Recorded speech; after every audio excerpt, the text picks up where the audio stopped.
बहनों, मातृशक्ति को नमन। चैनल 24+ न्यूज़ के खास विशेष मनमोहक बहुत सुंदर सुंदर बातें बताने वाला, गहरी गहरी बातें बताने वाला और हमारे मस्तिष्क का विकास करने वाला, ब्रेन स्टॉर्मिंग करने वाला, एनलाइटनमेंट देने वाला पुनरुत्थान कार्यक्रम में आप सभी का हार्दिक स्वागत है, अभिनंदन है, सत्कार है। पुनरुत्थान कार्यक्रम में हम प्रतिदिन नए नए विषय, जीवन के संबंधी, जगत के संबंधी, दिनचर्या के संबंधी, अच्छा इंसान बनने के संबंधी सूत्र देते हैं।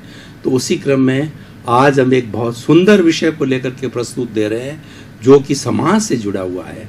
आज का हमारा विषय है हम और हमारा समाज। बहुत ही सुंदर विषय भाइयों और बहनों। समाज, मनुष्यों के समूह को समाज कहा जाता है। पशुओं का भी समूह होता है, उसको समज कहा जाता है। सिर्फ एक मात्रा का फर्क होता है, लेकिन वो मात्रा का फर्क बहुत बड़ा फर्क होता है।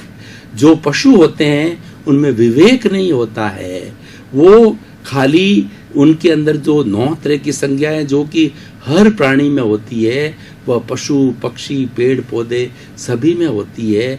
वो कहलाती है आहार, भय, मैथुन, परिग्रह, क्रोध, मान, माया, लोभ, ओग और लोक संज्ञा।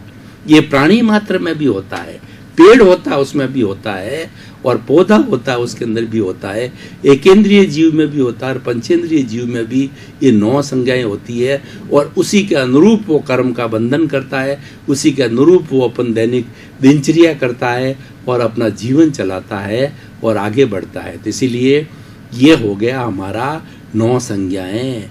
तो समाज, मनुष्यों का समूह समाज कहलाता है और हर व्यक्ति इसी समाज में रहता है। भारत का राष्ट्रपति भी इसी समाज से राष्ट्रपति बनता है और रिटायर होने के बाद इसी समाज में आ रहा है। आज प्रणब मुखर्जी कहाँ हैं? आज श्रीमती प्रतिभा पाटिल कहाँ हैं? आज माननीय जितने जितने हमारे प्रधानमंत्री, उप प्रधानमंत्री रहे हैं, या मनमोहन सिंह जो हमारे जो प्रधानमंत्री रहे हैं या राष्ट्रपति रहे हैं, जो भी रहे हैं, वो आज कहाँ हैं? वो इसी समाज में ही है। क्योंकि मनुष्य जन्म समाज में लेता है। जब बच्चा 9 महीने के बाद माँ के पेट से बाहर आता है तो समाज उसको पहचान देता है, समाज उसको नाम देता है। ब्राह्मण कुल है, ये ब्राह्मण का बेटा, बढ़िया है, ये बढ़िया का बेटा, और ये जो है वह जो है सिख का बेटा, ये मुस्लिम का बेटा, और ये जो है नाई का बेटा, ये सुथार का बेटा। ये सारी पहचान जो है समाज देता है, वो ठप्पा समाज लगाता है और उसी के अनुरूप ही हम अपना नाम धारण करते हैं। राशि को दे करके नाम आता है और हमारी जाति आती है, और उससे सारा मिल करके जाति, मनुष्यों से, जातियों से हमारा समाज बनता है।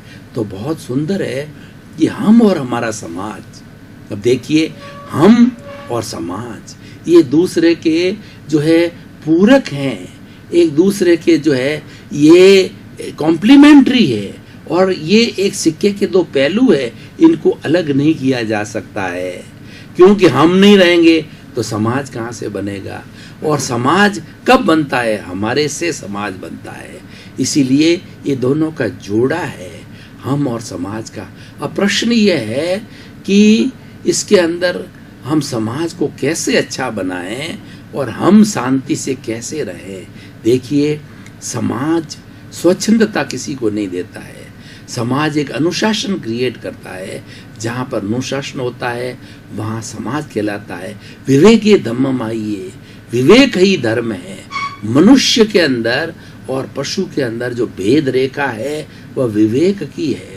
उसमें विवेक नहीं होता है और मनुष्य में विवेक होता है। उस विवेक के माध्यम से वो अपनी बुद्धि का उपयोग करता है, इंटेलेक्चुअल का उपयोग करता है, और उसके बाद में प्रज्ञा का उपयोग करता है। मतलब वो अपने प्रज्ञा, विजडम का उपयोग करता है, और उसके अनुसार वो विद्वान बनता है, पंडित बनता है, बड़ा व्यक्ति बनता है, परोपकार करता है, समाज की भलाई करता है।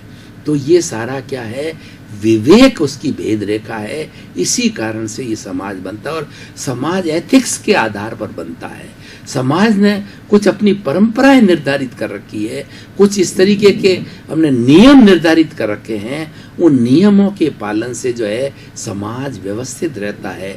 जैसे देखिए, परोपकार की बात और अहिंसा की बात, भाईचारा की बात, मैत्री की बात, करुणा की बात और तटस्थता की बात और प्रेम की बात।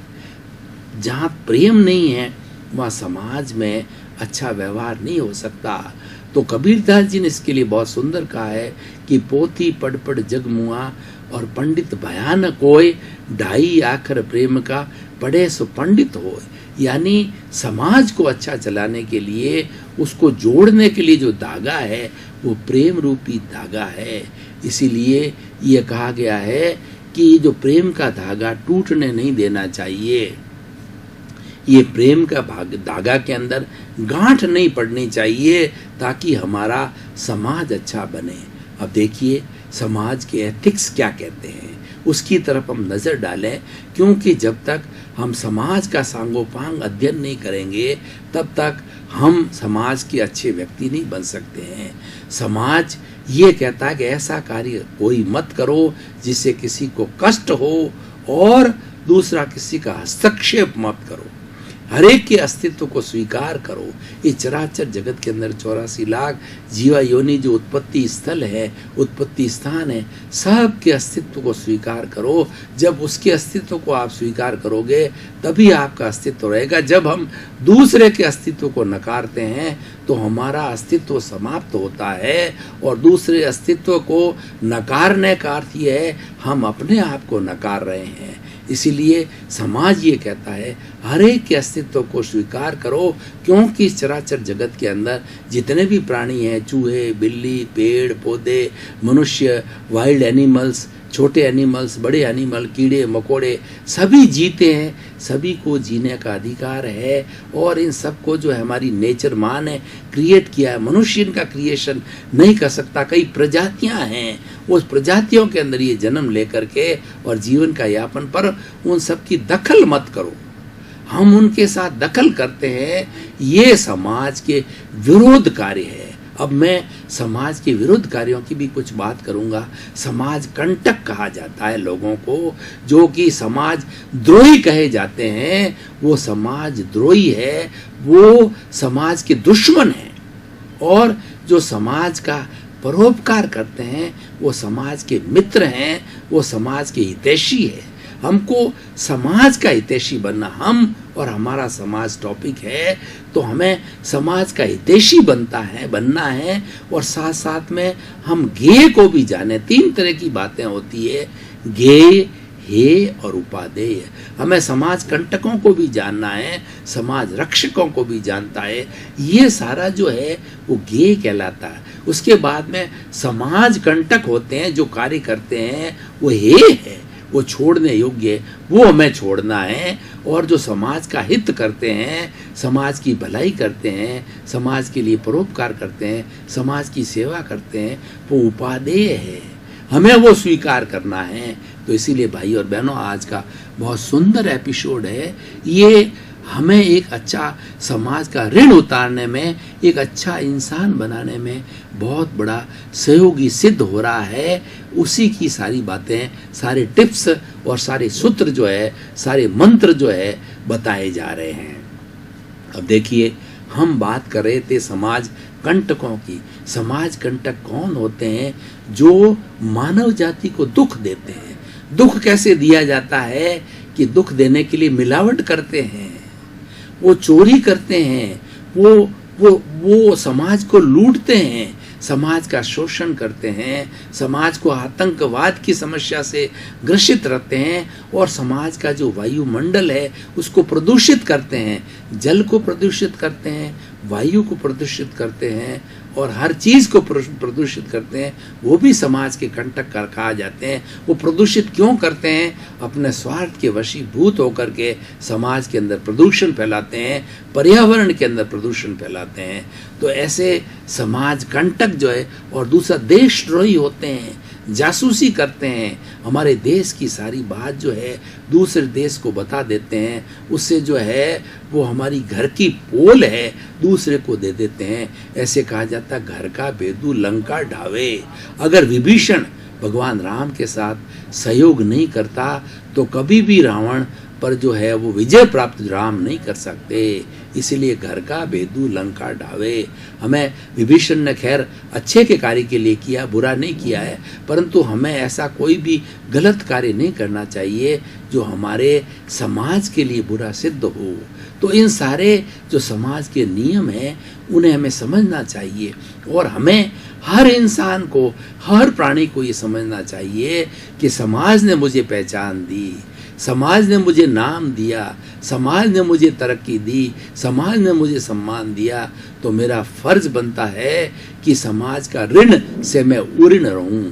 हमारी भारतीय संस्कृति में 4 तरह के ऋण माने जाते हैं। एक देव ऋण होता है जो कि ईश्वर की उपासना करने से, ईश्वर की भक्ति करने से, शुद्ध आत्मा का स्मरण करने से, अपने स्वरूप का स्मरण करने से, सेल्फ रियलाइजेशन करने से वो देव ऋण उतरता है। दूसरा ऋण होता है, वह होता है गुरु ऋण। गुरु, गु का मतलब अंधकार, रू मन दूर करने वाला। गुरु वह व्यक्ति होता है जो अज्ञान रूपी अंधकार को दूर करके ज्ञान रूपी दीपक जलाता है और वो दीपक हमारे हृदय के अंदर हर वक्त जलता रहता है। तो वो गुरु का हमारे पर ऋण है, वो हमें उतारना चाहिए गुरु की सेवा करके, गुरु की आज्ञा में चल करके। और तीसरी बात होती है पितृ ऋण। माता पिता ने हमको संसार दिखाया और हमारा भरण पोषण किया, हमको चलना सिखाया, हमको बचपन के अंदर पाला पोसा, हमको पैरों पर खड़ा किया, हमारा ब्याह किया, हमारी शादी की, तो हमारा उन पर जो है उनका हमारे पर ऋण है। वो हमें उनकी सेवा करके, उनको चित्त समाधि पहुंचा करके ऋण उतारना चाहिए। और चौथा ऋण जिसकी अभी मैं बात कर रहा हूँ वो एक समाज का ऋण होता है। तो वो में समाज का ऋण कैसे उतारा जाता है? समाज की तन से, मन से, धन से सेवा करने के लिए समाज का ऋण उतारना चाहिए। देखिए, पहले जो हमारी जो आश्रम व्यवस्था थी वह 4 भागों में मनुष्य के जीवन को बांटा गया था और उन 4 भागों के उस वक्त उम्र 100 वर्ष की थी। तो पहला जो भाग है वो था हमारा ब्रह्मचर्य आश्रम। 25 वर्ष की अवस्था तक बच्चा अपने गुरु के पास रह करके जिस वर्ण का है वैसी वैसी वो शिक्षा ग्रहण करता था। जिस व्यवसाय में उसको जाना है उस विषय के अंदर पारंगत होने के लिए वो सारा जो है वह अध्ययन करता था। और 25 से 50 वर्ष की उम्र गृहस्थ आश्रम कहलाता है। शादी होना, बाल बच्चे होना, उनकी जो देखभाल करना, उनको बड़े करना, उनको पैरों पर खड़े करना, इतना करते करते 50 साल की उम्र हो जाती है। और 50 से 75 साल की उम्र वानप्रस्थ जीवन होता था। भाई और बहनों, दर्शकगण, श्रोतागण, मैं अपने आप को बताना चाहता हूँ, मुझे गुरु ने ऑफिशियली 55 साल की उम्र में गृहस्थी से वानप्रस्थी जीवन जो है वो गृहस्थी से वानप्रस्थी बना दिया ऑफिशियली, बकायदा मंत्रोच्चार के साथ में। और पिछले 20 वर्षों से मैं वानप्रस्थ का जीवन जी रहा हूँ। वानप्रस्थ का अर्थ होता है घर में रहते हुए घर से दूर, संन्यास नहीं लेना, लेकिन उसका सारा दिन भर का कार्य है वो that should go for the betterment of the humanity, for the service of the humanity, समाज सुधार के लिए, समाज रक्षा के लिए। जो मैं आपको ये प्रवचन दे रहा हूँ, ये भी एक समाज सुधार का कार्य है। अच्छी अच्छी बातें जो मेरे जीवन के अंदर आई है वो मैं आपके साथ शेयर करना चाह रहा हूँ। ये भी एक समाज का ऋण उतारने का अच्छा जरिया होता है। तो इस तरीके समाज का ऋण है, तन की सेवा, मन की सेवा, धन की सेवा से हमें उतारना चाहिए वानप्रस्थी बन करके। उसके अंदर हमें क्या है कि हम थोड़ा घर से तो अलग हो जाते हैं, अलग हो करके और अपना समय बहुत ज़्यादा स्पेयर जो है स्व पर प्रकाशक बनने के लिए, स्वयं की साधना करने के लिए, समाज का जो है उपकार करने के लिए, समाज का ऋण उतारने के लिए हम अधिक समय दे पाते हैं। और होता है एक होता है संन्यास आश्रम, जो कि 75 से 100 वर्ष की अवस्था में होता है। और वैसे भारतीय संस्कृति में संन्यास की कोई उम्र नहीं होती है।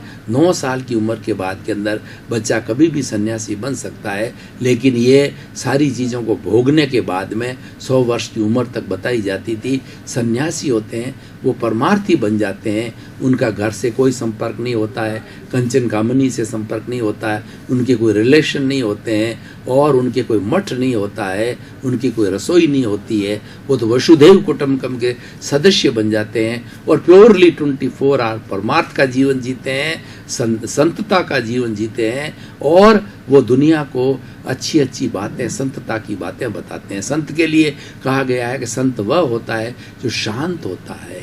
सदा दिवाली संत के 12 महीने बसंत के, वो बड़े आनंद के साथ रहते हैं और दुनिया को आनंद बांटते हैं। उनके लिए कहा गया है, चाह गई चिंता मिटी और मनुआ बेपरवाह, जिनको कुछ न चाहिए सोई शहंशाह। वो फक्कड़ होते हैं क्योंकि उनको कुछ चाहिए नहीं है, वो तो बांटते रहते हैं, खुला समाज को ज़्यादा से ज़्यादा बांटते हैं। तो भाई और बहनों, हम और हमारा समाज की बात कर रहे हैं, इसको हम आज के सिनेरियो से जोड़ें। आज इस टॉपिक को जो है, इसकी हम रिलीवेंस को देखें, इसके हम निष्कर्ष की बात करें, इसकी उपयोगिता की बात करें। तो जब हम और हमारा समाज मिलके कार्य करेंगे, एक सुंदर समाज का निर्माण होगा। सुधरे व्यक्ति समाज व्यक्ति से राष्ट्र स्वयं सुधरेगा। हमारे पुनरुत्थान का उद्देश्य भी यही है, और समाज का भी ये उद्देश्य है कि अच्छा इंसान बनाना। इंसान के अंदर इंसानियत होनी चाहिए, फिर वो किसी वर्ण, जाति और किसी भाषा और किसी लिंग का हो, लेकिन मुख्य बात जो कॉमन बात होनी चाहिए वो उसमें मानवता होनी चाहिए, इंसानियत होनी चाहिए। और ये इंसानियत का पाठ अगर 7 अरब की जनसंख्या जो आज विश्व के अंदर है, वो सारा इस पाठ को पढ़ ले, तो आज ना तो आतंकवाद होगा, न जो ये जो जखीरा खड़ा है कि आज इतना विश्व के अंदर जखीरा खड़ा हो गया है कि 7 अरब की जनसंख्या को 7 मिनट के अंदर ये परमाणु बम भस्म कर सकते हैं। तो अगर हमारा समाज के साथ तालमेल बन जाएगा, हम उस दिशा में सोचने लग जाएंगे, तो ये जखीरा स्वतः समाप्त हो जाएगा। उसके लिए आज ग्लोबलाइजेशन, प्राइवेटाइजेशन, लिबरलाइजेशन का युग हो गया है। तो हम जैसे डेमोक्रेटिक बात को अच्छा मानते हैं, ये पूरे विश्व ने माना है। आज 99% जो है डेमोक्रेटिक कंट्री है, तो हमें उस डेमोक्रेटिक वे को विश्व के सामने ले जाना चाहिए। एक विश्व सरकार बननी चाहिए, जिसके अंदर जिस तरीके से हमारा संसद होता है, एक विश्व संसद होनी चाहिए। हर एक का अपना अपना प्रतिनिधित्व, जैसे मान लो 210 देश है, तो उसके 210 प्रतिनिधि होने चाहिए। उसमें से कुछ मिनिस्टर बने, उसमें से जो है कुछ जो है प्रेसिडेंट, प्राइम मिनिस्टर बने। इस तरीके से एक जो है हमें वर्ल्ड जो है पार्लियामेंट बनानी चाहिए, वर्ल्ड गवर्नमेंट बनानी चाहिए। उससे क्या होगा कि ये जो सारा निशस्त्र, हमने पहला वर्ल्ड वार देखा 1914 से 1918 के बीच में, दूसरा वर्ल्ड वार 1936 से जो है 1945 के बीच में देखा, और दुनिया भस्मीभूत हो गई, सब कुछ समाप्त हो गया। भाई और बहनों, दर्शकगण, श्रोतागण, ध्वंस होना बहुत आसान है, कंस्ट्रक्शन होना बहुत मुश्किल है, बड़ा समय लगता है, पीढ़ियां गुजर जाती है। जब रिकंस्ट्रक्शन होता है तो हम इतने बड़े सुंदर समाज को, इतनी बड़ी सृष्टि को क्यों भस्मीभूत करें, क्यों जो है हम उस जखीरे से इसका समाप्त करें, बल्कि जखीरे को ही समाप्त कर दें हम, ताकि कि पुनः ऐसा आए नहीं। और आज जरूरत भी नहीं है, आज तो हमें अहिंसा की जरूरत है, आज हमें मानवता की जरूरत है, आज हमें इंसानियत की जरूरत है। कि ग्लोबलाइजेशन से हम सभी समझ गए हैं कि हर व्यक्ति को जीने का अधिकार है, हर व्यक्ति को जो है सर्वोदय करने का अधिकार है, हर व्यक्ति को आगे बढ़ने के लिए चांस मिलने चाहिए। 7 अरब की जनसंख्या को आगे बढ़ने के लिए सबको चांस मिलना चाहिए। और सभी हम जो वसुधैव कुटुंब को, एक ही वसुधा के, एक ही जो ईश्वर की संतान है, तो हमारे में भाईचारा होना चाहिए। सभी अपने अपने कर्मों के अनुसार आनंद से अपना जीवन यापन करो, एक दूसरे का हस्तक्षेप क्यों करें, उसका नाम शांतिपूर्ण से अस्तित्व है। तो भाई और बहनों, दर्शकगण, श्रोतागण, आज हम इस एपिसोड, हम और हमारा समाज एपिसोड के माध्यम से वसुधैव कुटुंबकम की हमारी परंपरा को लोगों तक पहुंचाना चाहते हैं, मैत्री को पहुंचाना चाहते हैं, इंसान की इंसानियत को पहुंचाना चाहते हैं। और हम ये कहना चाहते हैं कि आज समय आ गया है जिसके अंदर one world, one sky, one earth, one God और वन रिलीजन। वह रिलीजन है मानव धर्म। निष्कर्ष की भाषा में बात करूं, हम और हमारा समाज कब विकसित होगा, कब शांतिपूर्ण सह अस्तित्व के साथ रहेगा। दर्शकगण, श्रोतागण, भाई और बहनों, आपका बहुत बहुत धन्यवाद, आपके प्रति साधुवाद, कृतज्ञता। आप पुनरुत्थान कार्यक्रम को बड़े ही चाव के साथ देखते हैं, इसीलिए पुनरुत्थान कार्यक्रम आज प्रसिद्धि की ओर जा रहा है। प्रसिद्धि की ओर जाने के लिए, उसके लिए आप इसको प्रसिद्ध कर रहे हो और आप ही उसकी आत्मा हो। और पुनरुत्थान कार्यक्रम का हमारा उद्देश्य है जगत कल्याण। जय जगत, सर्वे भवन्तु सुखिनः, सर्वे भवन्तु निरामया। इसी क्रम में आपका जीवन आनंदमय हो, मंगलमय हो, प्रेममय हो, सुखमय हो। आप अपने परिवार का काम करते करते थोड़ा समाज की सेवा करें, परोपकार करें, समाज के लोगों को सुख प्रदान करें। आपके प्रति मंगल भावना।